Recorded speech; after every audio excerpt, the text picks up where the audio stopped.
ઉર્વીએ લગ્ન કરવાનો ઇનકાર કર્યો તો આખા ઘરમાં હોબાળો મચી ગયો. બધા તેને ગુસ્સા અને આશ્ચર્યથી જોવા લાગ્યા અને માહોલ તંગ થઈ ગયો. શારદાજીએ ગુસ્સામાં કહ્યું, શરમ નથી આવતી? બધા મહેમાનો ભેગા થયા છે અને તું આ સમયે લગ્ન કરવાનો ઇનકાર કરે છે? તું પાગલ થઈ ગઈ છે શું? પરંતુ ઉર્વી પણ કોઈ પણ કિંમતે નમવા તૈયાર નહોતી. તેના ચહેરા પર ગુસ્સો અને નારાજગી સ્પષ્ટ દેખાતી હતી. તેણે તેની માતાની આંખોમાં સીધું જોઈને કહ્યું, હું શા માટે તે છોકરા સાથે લગ્ન કરું જે જોઈ પણ શકતો નથી? શું મારી કિસ્મતમાં આ અંધકાર જ લખાયેલો છે કે તમે મને આવા ઘરમાં ધકેલવા માંગો છો? આ સાંભળીને શારદાજી ગુસ્સાથી લાલચોળ થઈ ગયા અને તેમણે ગુસ્સામાં હાથ ઉઠાવ્યો અને ઉર્વીના ગાલ પર જોરદાર થપ્પડ મારી. બધા દંગ રહી ગયા કારણ કે કોઈએ વિચાર્યું પણ નહોતું કે લગ્ન જેવી પરિસ્થિતિમાં માતા પુત્રી વચ્ચે આટલો મોટો ઝઘડો થશે. ઉર્વી થોડી વાર માટે મૂંગી થઈ ગઈ. પોતાની માતાના હાથનો માર તેને સહન કરવો પડ્યો અને તેની આંખોમાં આંસુ ભરાઈ આવ્યા. પણ ગુસ્સો હજુ પણ ઓછો થયો નહોતો. શારદાજીએ જોરથી કહ્યું, ખબરદાર, જો જતીન માટે આંધળો જેવો શબ્દ વાપર્યો તો હું ભૂલી જઈશ કે તું મારી દીકરી છે. લગ્નનું ફંક્શન ચાલી રહ્યું હતું. ઢોલ નગારા વાગી રહ્યા હતા. બહારથી મહેમાનો હસી મજાક કરી રહ્યા હતા. પણ અંદરના રૂમમાં આ તમાશાને કારણે માહોલ સાવ અલગ હતો. બધાને લાગી રહ્યું હતું કે ઉર્વીએ ઘરની ઇજ્જત માટીમાં ભેળવી દીધી છે. પણ જો વિચારવામાં આવે તો તેની પણ ભૂલ નહોતી. કારણ કે તેનાથી આ વાત છુપાવવામાં આવી હતી કે તેનો થનારો પતિ જોઈ શકતો નથી. આ રહસ્ય તેને હમણાં જ ખબર પડી હતી. ઉર્વી ખૂબસૂરત અને ચંચળ છોકરી હતી. તે તાજેતરમાં જ બહારથી અભ્યાસ કરીને પાછી આવી હતી અને ઘરે આવતા જ તેના લગ્ન જતીન સાથે નક્કી કરી દેવામાં આવ્યા હતા. ફોટો જોઈને તેણે હા પાડી દીધી હતી કારણ કે આ સંપૂર્ણપણે ગોઠવાયેલા લગ્ન હતા અને જતીન સાથે તેની ક્યારેય મુલાકાત પણ થઈ નહોતી. જતીન મોટાભાગે તેના ફાર્મહાઉસમાં જ રહેતો હતો અને ક્યારેય શહેરમાં દેખાતો નહોતો. તેથી તેની વાસ્તવિકતા છુપાઈ રહી હતી.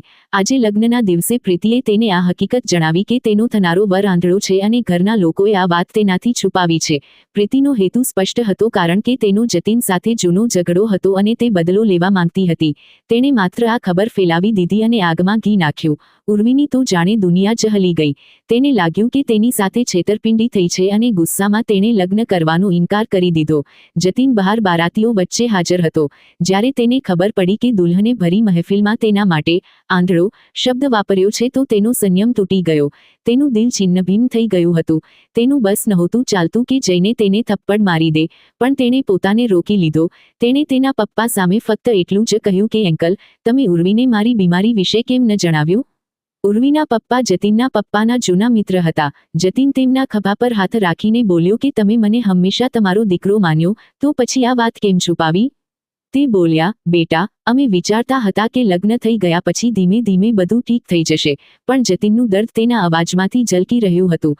ત્યારે જ શારદાજી ત્યાં આવી ગયા અને તેમણે કહ્યું કે જતીન, ઉર્વી લગ્ન માટે તૈયાર છે. તે તારી સાથે લગ્ન કરશે. શું તને આ લગ્ન મંજૂર છે? તે સમયે ઉર્વી સાવ શાંત ઊભી હતી. તેની આંખોમાંથી આંસુ વહી રહ્યા હતા. તેણે લગ્ન માટે એટલા માટે હા પાડી કારણ કે તેની માતાએ સ્પષ્ટ કહી દીધું હતું કે જો તું ના પાડીશ તો તું મને મરેલી સમજજે અને આ બોજ તેના માટે એટલો ભારે હતો કે તે મજબૂરીમાં હા ભરી ગઈ. બીજી તરફ પ્રીતિને આ બધું જોઈને ગુસ્સો આવી રહ્યો હતો. તેનો વાર ખાલી ગયો હતો અને તેની યોજના અધૂરી રહી ગઈ. લગ્નની વિધિઓ પૂરી થઈ ગઈ. જતીને પણ ઊંડો શ્વાસ લઈને આ લગ્ન સ્વીકારી લીધા અને બોલ્યો કે અંકલ, આ સમયે ઉર્વીને સમજ નથી આવી રહી. પણ આવનારા દિવસોમાં તેને અહેસાસ થશે કે તમે તેના માટે સાચો નિર્ણય લીધો છે. તે અંદરથી તૂટી ગયો હતો. પણ ચહેરા પર સંયમ રાખીને ઊભો હતો. વિદાય સમયે ઉર્વી બધાની નજરથી બચતી રહી અને જતીન સાથે તેના ફાર્મહાઉસ ચાલી ગઈ. ત્યાંનું દ્રશ્ય તેના માટે સાવ અજાણ્યું હતું. મોટી હવેલી પણ શાંત. ચારે બાજુ સન્નાટો. ન રોશનીઓ ન હસી મજાક. જાણે કોઈ શોકનો માહોલ હોય. ઉર્વીએ ગાડીમાંથી બહાર ડોકિયું કરીને જોયું તો તેને લાગ્યું કે આ હવેલી ખુશીઓથી વંચિત છે. ગાડી ઊભી રહેતા જ જતીન લાકડીની મદદથી અંદર જતો રહ્યો. ઉર્વી આશ્ચર્યથી જોતી રહી કે તે જોયા વગર દરેક પગથિયું ઓળખે છે અને નોકરે આદરપૂર્વક તેની લાકડી પકડી લીધી. ઉર્વી મનોમન ગુંગળાતી હતી. તેની સાથે જે થયું તે સ્વીકારી શકતી નહોતી. પણ પરિસ્થિતિ એવી હતી કે તે જતીનની પાછળ પાછળ અંદર ચાલી ગઈ. હવેલી અંદરથી ખૂબ સુંદર હતી. દરેક ખૂણો સજાવટથી ભરેલો હતો. જાણે કોઈએ પોતાના સપનાનો મહેલ બનાવ્યો હોય. પણ તેના પર ચૂપકીદીની ચાદર ચઢેલી હતી. જતીને તેની તરફ જોયા વગર કહ્યું કે ડાબી બાજુ જાઓ. તમારો રૂમ છે. તેનો અવાજ સાંભળીને ઉર્વી ચોંકી ગઈ. આટલે દૂરથી પણ તેણે ઓળખી લીધું કે તે ગાડીમાંથી ઉતરી નહોતી. તે પહેલી વાર બોલી કે મારો રૂમ. જતીન તેનો અવાજ સાંભળીને થોડી ક્ષણ માટે ઊભો રહી ગયો. તેણે કાળા ચશ્મા પહેર્યા હતા જેનાથી તેની આંખો છુપાયેલી રહેતી હતી. તેણે કહ્યું કે જી, તમારો રૂમ, અને પછી સીધો આગળ વધી ગયો. ઉર્વીની આંખોમાં પીડા હતી. તેણે સામે આવીને પૂછ્યું, તો શું આપણે અલગ અલગ રૂમમાં રહીશું? જતીન થોડી વાર ઊભો રહ્યો અને પછી બોલ્યો કે મને નથી લાગતું કે તમને એક આંધળા સાથે જિંદગી વિતાવવી પસંદ હશે. તમે જબરદસ્તીથી કોઈ બોજ નીચે રહેવા નહીં માંગો, તેથી તમે તમારા રૂમમાં જાઓ. રાત ઘણી થઈ ગઈ છે. તેનો અવાજ સાવ સપાટ હતો, જાણે દિલની બધી તકલીફને દબાવી રહ્યો હોય. ઉર્વીની અંદરનો ગુસ્સો ફરી ઉભરી આવ્યો. જો આટલી જ હમદર્દી હતી તો લગ્ન સમયે ના પાડી દેતા. હવે આ ડ્રામા કરવાની શું જરૂર છે? તેના અવાજમાં કડવાશ સ્પષ્ટ હતી. જતીનના પગ ત્યાં જ થંભી ગયા. તેણે અનુભવ્યું કે તેના ઘા વધુ ઊંડા થઈ રહ્યા છે. જતીને ઠંડો શ્વાસ લેતા કહ્યું, અમુક કારણો એવા હતા જેના કારણે હું લગ્ન કરવાનો ઇનકાર ન કરી શક્યો, જેમ તું ન કરી શકી. પણ હું તારા પર જબરદસ્તીથી પોતાને લાદી દેનારો વ્યક્તિ નથી. મને એકલા રહેવાની આદત છે અને હું તને કોઈ પણ પ્રકારની તકલીફ નહીં થવા દઉં. તેનો અવાજ સાવ સીધો અને સ્પષ્ટ હતો. ઉર્વી રડતા રડતા બોલી, પણ મને તો એકલા રહેવાની આદત નથી. તેનો અવાજ એટલો તૂટેલો હતો કે થોડી વાર માટે લોનમાં શાંતિ છવાઈ ગઈ. જતીને પોતાને સંભાળ્યો અને બોલ્યો, તો પછી તું શું ઈચ્છે છે? તેનો સવાલ ઉર્વીના મગજ સુધી પહોંચી જ ન શક્યો. તે રડતા રડતા ફક્ત બોલી કે કંઈ નહીં, અને પછી ગુસ્સામાં લહેંગો સંભાળતી ઊભી થઈ અને ડાબી બાજુ ચાલી ગઈ, જ્યાં જતીને પોતાનો રૂમ બતાવ્યો હતો.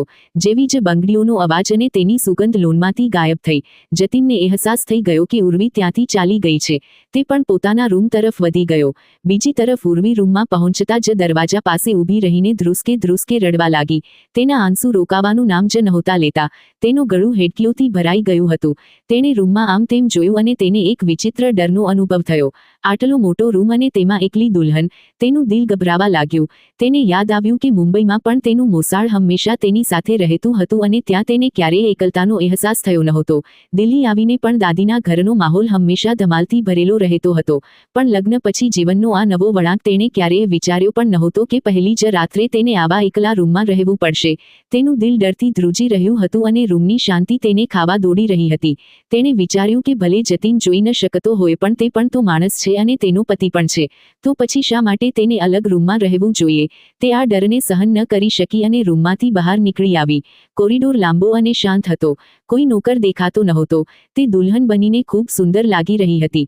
પણ આ શણગાર કોના માટે હતો જે તેને જોઈ પણ શકતો નહોતો? આ જ વિચારીને તેનું મન વધુ ભારે થઈ ગયું.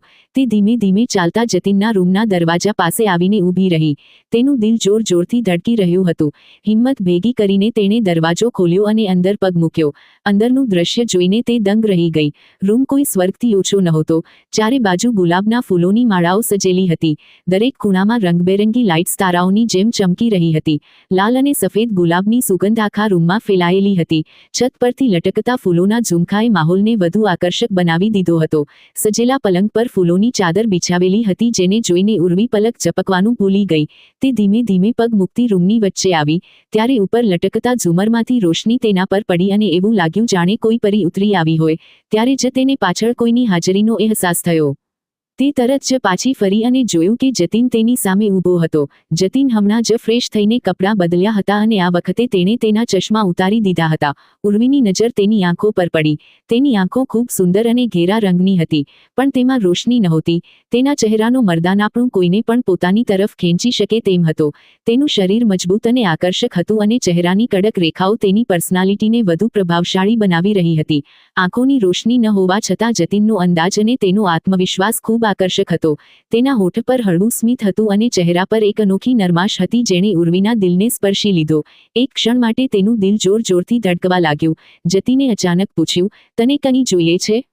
તો ઉર્વી હોશમાં આવી અને બોલી કે મને એકલા રૂમમાં ડર લાગી રહ્યો હતો તેથી હું અહીં આવી ગઈ છું. જતીને શાંત લહેજામાં કહ્યું, ઓકે, તું અહીં રહી શકે છે. મને કોઈ પરેશાની નથી. મેં તો તારી સગવડ માટે બીજો રૂમ સેટ કરાવ્યો હતો. મારી ચિંતા ન કર. તેની વાતો સાંભળીને ઉર્વીને ફરી ગુસ્સો આવી ગયો. તે પાછી ફરીને બોલી કે મારી ચિંતા કરવાની જરૂર નથી. હું પોતે કરી લઈશ. હવે મારે ચેન્જ કરવું છે. એટલું કહીને તે ડ્રેસિંગ રૂમ તરફ વધી ગઈ. જતીને કોઈ પણ દલીલ કર્યા વગર ચૂપચાપ પલંગનો રસ્તો પકડ્યો. તે જોઈ નહોતો શકતો પણ રૂમમાં ફેલાયેલી સુગંધ અને પાસે તેની હાજરીને મહેસૂસ કરી શકતો હતો. જતીન ફક્ત 29 વર્ષનો હતો. જુવાન પુરુષ હતો. તેની પણ ઈચ્છાઓ અને લાગણીઓ હતી, પણ આંખોની રોશની છીનવાઈ ગયા પછી તે શાંત થઈ ગયો હતો, જાણે જીવન સાથેનો તેનો સંબંધ તૂટી ગયો હોય.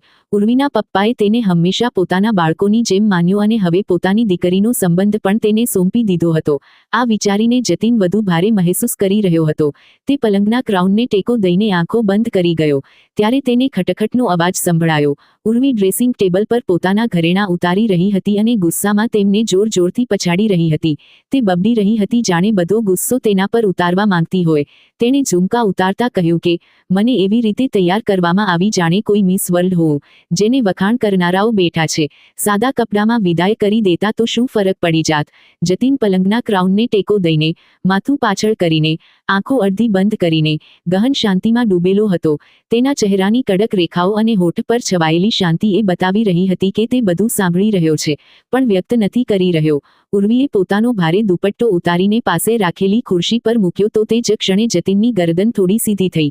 એક ક્ષણ માટે ઉર્વીને લાગ્યું જાણે તેની નજર તેના પર જ અટકી ગઈ હોય. તેના દિલના ધબકારા ઝડપથી વધી ગયા, પણ બીજી જ ક્ષણે તેને યાદ આવ્યું કે જતીન જોઈ શકતો નથી.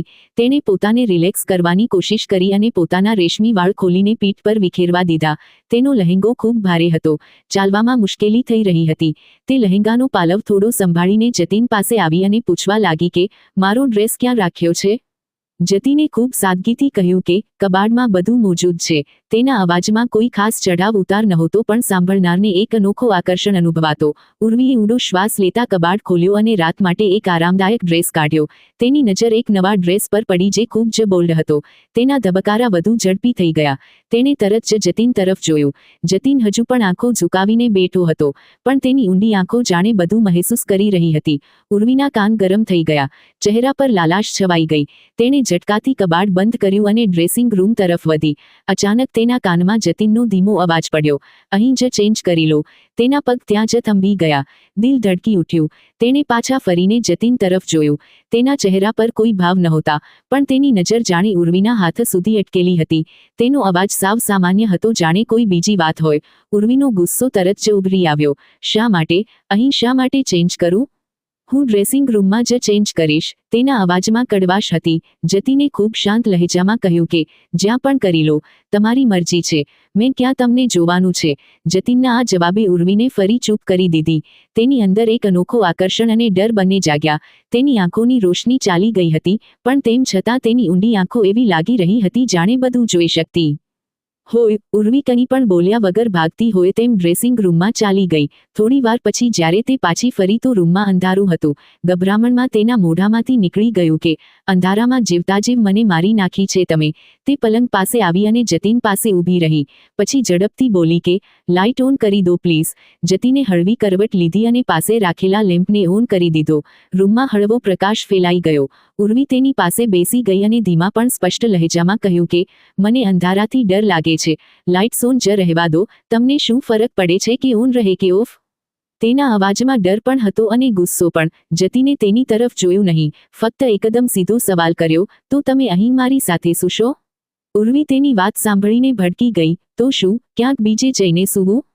તમે જ કહો, મારું શું સ્થાન છે?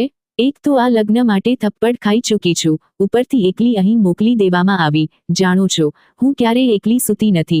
મને ડર લાગે છે અને તમે મને કહો છો કે હું અહીંથી જતી રહું. તેના શબ્દો ધ્રુજી રહ્યા હતા, પણ ગુસ્સામાં તેણે એ બધું કહી નાખ્યું. જતીને તેની આ લાંબી ચોડી વાત સાંભળીને ફક્ત એટલું જ કહ્યું, રિલેક્સ, સૂઈ જાઓ.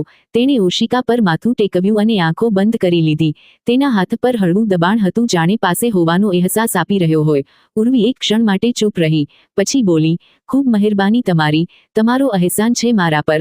ઘરના બધા તેને જતીનના ગુસ્સાથી ડરાવતા હતા. કહેતા હતા કે તે ખૂબ જ કડક સ્વભાવનો છે. તેની સામે જતી વખતે સમજી વિચારીને બોલવું, પણ અહીં તો ઉલટું જ થઈ રહ્યું હતું. તે જેટલું બોલી રહી હતી, જતીન એટલી જ શાંતિથી જવાબ આપી રહ્યો હતો. આ વાતથી ઉર્વીને થોડી હિંમત મળી. તેણે ઓશિકા પર માથું રાખીને કરવટ બદલી અને જતીનને જોવા લાગી. જતીન પણ તે જ તરફ કરવટ લઈ ચૂક્યો હતો. તેનો ચહેરો ઉર્વીની ખૂબ જ પાસે આવી ગયો. તેના શ્વાસ થંભી ગયા. જતીનની આંખો બંધ હતી. ચહેરો ખૂબ જ સુંદર અને સુશીલ હતો. ઉર્વી તેને બસ જોતી રહી. મનોમન બોલી કે કાશ તેની આંખોમાં રોશની હોત તો તે કેટલો પરફેક્ટ હોત. તેણે પોતાની આખી જિંદગીમાં આવો હેન્ડસમ પુરુષ જોયો નહોતો. ધીમે ધીમે તેની પાંપણો પર ઊંઘ ઉતરી આવી. જતીનના ચહેરાને જોતા જોતા જ તે ઊંડી ઊંઘમાં ચાલી ગઈ. ધીમે ધીમે જતીનની આંખો ખુલી તો તેને એક ક્ષણ માટે યાદ જ ન રહ્યું કે ગઈ રાત્રે તેના લગ્ન થયા હતા. જેવી જ તેણે કરવટ બદલી, તેના શ્વાસ અટકી ગયા. ઉર્વી તેના સાવ પાસે હતી. તેનું શરીર જતીન સાથે ચોંટેલું હતું. તેની રેશમી લટો ઓશિકા પર વિખરાયેલી હતી અને તેના હોઠમાંથી નીકળતા હળવા શ્વાસ જતીનના સીનાને સ્પર્શી રહ્યા હતા. જતીનનું દિલ ઝડપથી ધડકી ઉઠ્યું. તેણે ધીમેથી તેને અલગ કરવાની કોશિશ કરી પણ ઉર્વી વધુ કસીને તેને વળગી ગઈ. તેની માસુમિયત, તેની ગરમાશ અને તેનું નાજુક શરીર જતીન માટે એક આફત બની ગયા હતા. તે જોઈ તો નહોતો શકતો પણ તેની દરેક હરકતને મહેસૂસ કરી રહ્યો હતો. તેના શ્વાસની લય, તેના નાજુક હાથ, બધું જાણે જતીનની લાગણીઓને ભડકાવી રહ્યા હતા. જતીને હિંમત ભેગી કરીને તેની ગરદન નીચે હાથ મૂક્યો અને તેને હળવી રીતે ઉપર ખેંચી લીધી. ઉર્વી તેની ગોદમાં પડી અને અજાણતા જ પોતાનો ચહેરો તેના સીનામાં છુપાવી લીધો. તે ઊંડી ઊંઘમાં હતી પણ જતીન પૂરી રીતે જાગેલો હતો. તેણે પોતાની આંખો બંધ કરી અને ફક્ત મહેસૂસ કરવા લાગ્યો. તેની કમર પર પોતાના હાથ મૂક્યા તો એવું લાગ્યું જાણે ખબર નહીં કયો ખજાનો હાથ લાગી ગયો હોય. તેનું દિલ કહી રહ્યું હતું કે આ નાજુક અહેસાસને હંમેશા માટે પોતાની બાહોમાં કેદ કરી લે. તે તેની સુંદરતા અને માસુમિયતમાં ડૂબેલો હતો કે ત્યારે જ ઉર્વી ઊંઘમાં જ હળવી કળતરી. ઉર્વી જેવી જ જતીનના સીના પર વધુ વીંટળાઈ તો તેના શ્વાસ જાણે થોડી વાર માટે થંભી ગયા. તે અચાનક કસમસીને ઉઠી અને પોતાની ઊંઘમાં ઝાંખી આંખો ખોલીને તેની પાસે સૂઈ રહેલા જતીનને જોવા લાગી. તેને એક ક્ષણ માટે સમજ જ ન આવ્યું કે આ વ્યક્તિ કોણ છે. તે તો ભૂલી જ ગઈ હતી કે તેના લગ્ન થઈ ચૂક્યા છે. તેના હાથ પોતાના પતિ જતીનના ચહેરાને પકડવા લાગ્યા અને તે ધીમેથી આંખો ખોલતા બોલી, "તમે કોણ છો?" તેના હોશ હજી પૂરા પાછા ફર્યા નહોતા અને મગજ જાણે સૂન પડી ગયું હતું. તેને અહેસાસ પણ ન થયો કે તે જતીનને પોતાના દિલની ઊંડાઈ સુધી સ્પર્શી જવાનો અહેસાસ કરાવી ચૂકી છે. જતીનની આંખોની ચમકે તેને ચોંકાવી દીધી. તેના કપાળ પર સળ પડી ગયા. તેને એવું લાગ્યું જાણે તે આંખોથી તેનું આખું શરીર વાંચી રહ્યું હોય. તે ઝટકાથી પાછળ ખસી અને ઊભી થઈ, શરમથી. તેનો ચહેરો ઝૂકી ગયો. પાસે પડેલો દુપટ્ટો તેણે ઉપાડી લીધો અને ઊભી થઈ ગઈ. જતીન પણ પોતાની ઊંઘમાંથી બહાર આવતા પોતાની લાગણીઓને દબાવવાની કોશિશ કરતો ઊભો થયો અને બસ હળવું સ્મિત કરીને રહી ગયો. શહેરના સૌથી મોટા હોલમાં તે દિવસે જતીન અને ઉર્વીના લગ્નનું ફંક્શન હતું. ચારે બાજુથી રોશની અને અવાજ હતો. દરેક વ્યક્તિ તેમની જોડીના વખાણ કરી રહ્યા હતા. બંને એક સાથે સ્ટેજ પર બેઠા હતા અને તેમના ચહેરા પર એક અલગ જ ચમક હતી. ત્યારે જ ભીડને ચીરતી પ્રીતિ ત્યાં પહોંચી અને જ્યારે તેની નજર તે બંને પર પડી તો તેનું દિલ જાણે બળીને રાખ થઈ ગયું. તે પુરાતન મનથી આ મિલનને સહન કરી શકતી નહોતી. ઉર્વીનું રૂપ, તેનો ખુલ્લો ચહેરો અને તેના ચહેરા પર ખીલેલી ખુશી બધું જ કહી રહ્યું હતું કે હવે તે જતીન સાથે એક થઈ ચૂકી છે. ગઈકાલ સુધી જે છોકરી મૂંઝવણ અને પરેશાનીમાં દેખાતી હતી આજે તે જ છોકરી સંપૂર્ણપણે ખીલેલી લાગી રહી હતી અને પ્રીતિ માટે આ દ્રશ્ય કોઈ તીરથી ઓછું નહોતું. પ્રીતિએ મનોમન વિચાર્યું કે ખૂબ ખુશ લાગી રહી છે. લાગે છે કે આખી રાત મજા કરી આવી છે. તેની નજર જતીન તરફ ગઈ જે લાકડીના સહારે નીચે ઉતરી રહ્યો હતો. ત્યારે જ તેણે ઝેર ઘોળતા કહ્યું, "તેમ તો ઉર્વી, મોંઘા દેખાવમાં શું આપ્યું તારા આંધળા પતિએ? જે જોઈ જ ન શકે તો આપશે પણ શું?" પ્રીતિની કડવી વાત સાંભળીને ઉર્વીનો ચહેરો અચાનક ઉતરી ગયો. તેણે તકલીફથી કહ્યું કે, "પ્રીતિ દીદી, તમે દરેક વખતે કેમ ઝેર ઓગતા રહો છો? ક્યારેક તો મીઠું બોલી લો." પણ પ્રીતિએ દાંત ભીંસીને કહ્યું કે, "ખોટું શું કહ્યું મેં? આંધળો માણસ મોંઘો દેખાવ આપશે કેવી રીતે?" ઉર્વીની આંખોમાં આંસુ આવી ગયા, પણ તેણે પોતાને સંભાળતા જવાબ આપ્યો, "મોંઘો દેખાવ તો ન આપ્યો પણ આખી રાત સૂવા ન દીધી. તેમની બેદર્દ મોહબ્બતથી મને તો લાગ્યું જ નહીં કે તે જોઈ શકતા નથી. તેમનો અંદાજ તો એવો હતો કે હું બસ શરમાતી રહી ગઈ." ઉર્વીની આ બેધડક વાતથી પ્રીતિના દિલમાં આગ લાગી ગઈ. તે ગુસ્સામાં ભરાઈને ત્યાંથી ઊભી થઈ ગઈ. ઉર્વીએ હોઠ ભીંસી લીધા અને મોં ફેરવી લીધું. પણ ત્યારે જ તેણે મહેસૂસ કર્યું કે જતીન તેના ખૂબ પાસે ઊભો છે. તેનું દિલ ઝડપથી ધડકવા લાગ્યું અને તેણે વિચાર્યું કે ક્યાંક તેમણે મારી વાત સાંભળી તો નથી લીધી.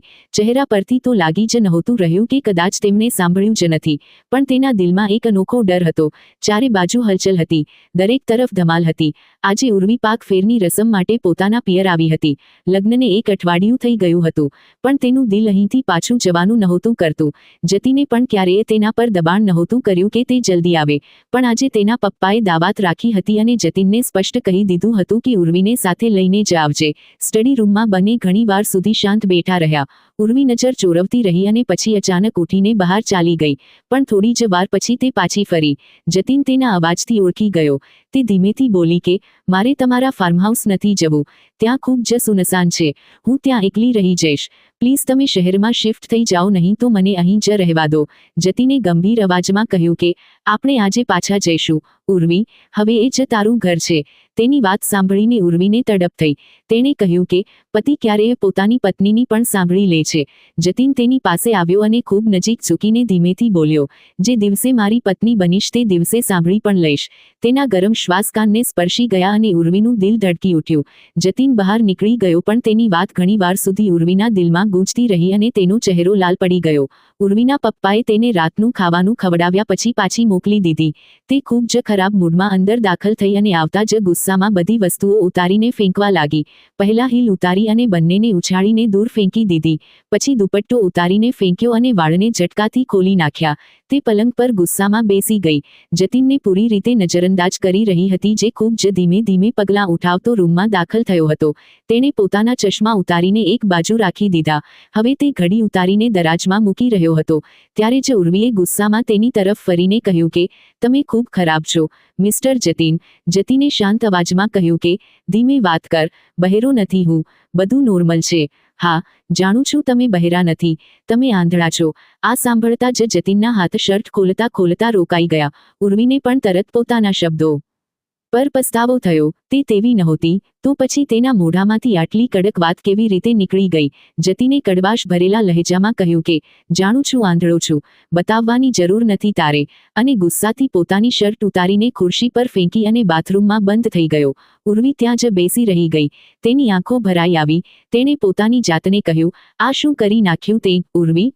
જતીનનું દિલ દુભાવ્યું. જો તે જોઈ ન શકતા હોય તો તેમાં તેમનો શું વાંક છે? આ ઉપરવાળાની મરજી છે. કોઈની કમી પર આવા તાણા મારવા કેટલું ખોટું છે. તે ખૂબ વાર સુધી જતીનની રાહ જોતી રહી, પણ જતીન બહાર જ ન આવ્યો. આખરે જતીન બાથરૂમમાંથી બહાર નીકળ્યો તો તેણે નાઇટ ડ્રેસ પહેરી રાખી હતી. તેનું પહોળા ખભાવાળું મજબૂત શરીર દેખાઈ રહ્યું હતું. એક ક્ષણ માટે ઉર્વીને લાગ્યું જાણે તે બધું જોઈ શકતો હોય, કારણ કે તે એટલી ઝડપ અને આત્મવિશ્વાસ સાથે ચાલી રહ્યો હતો. પણ પછી પોતાને સમજાવ્યું કે ના, તે જોઈ શકતો નથી. આ શંકા બસ મારા મનનો વહેમ છે. જતીન કંઈ પણ કહ્યા વગર પલંગ તરફ વધ્યો અને લાઇટ ઓફ કરી દીધી. ઉર્વી તેની પાસે જઈને બેસી ગઈ અને ધીમેથી બોલી, આઈ એમ સોરી, મારા મોઢામાંથી ભૂલથી નીકળી ગયું. મારો ઈરાદો બિલકુલ નહોતો કે તમારું દિલ દુભાવું, પ્લીઝ માફ કરી દો. જતીન શાંત રહ્યો. તેણે આંખો પણ ન ખોલી, ફક્ત કહ્યું કે ઉર્વી, સૂઈ જાઓ, રાત ઘણી થઈ ગઈ છે.